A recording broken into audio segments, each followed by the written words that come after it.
All right, thank you. So I've got about apparently 5 or 6 minutes to say the most useful things I can think of. I'm going to do my best.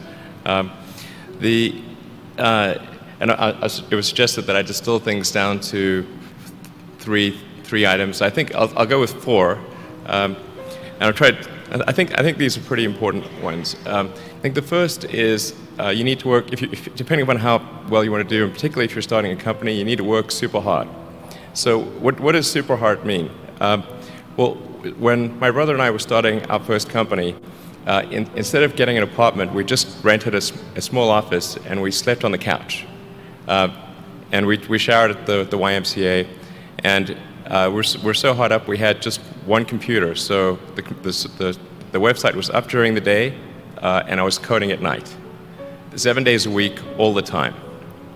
And I sort of briefly had a girlfriend in that period, and in order to be with me, she had to sleep in the office. So work hard, like every waking hour. That's the thing I would say particularly if you're starting a company. And I mean, if you do simple math, you say like, okay, if somebody else is working 50 hours and you're working 100, you'll get twice as much done in the course of a year as the other company. The other thing I'd say is that if you're creating a company or if you're joining a company, the most important thing is to attract great people. So either join a group that's amazing, that you really respect, or if you're building a company, you've got to gather great people. I mean, all a company is a group of people that have gathered together to create a product or service. And so depending upon how talented and hardworking that group is, and the degree to which they are focused cohesively in a good direction, that will determine the success of the company. So do everything you can to gather great people if you're creating a company. Then I'd say focus on signal over noise. A lot of companies get confused. They spend money on things that don't actually make the product better. So, for example, at Tesla, we've never spent any money on advertising. We put all of the money into R&D and manufacturing and design to try to make the car as good as possible.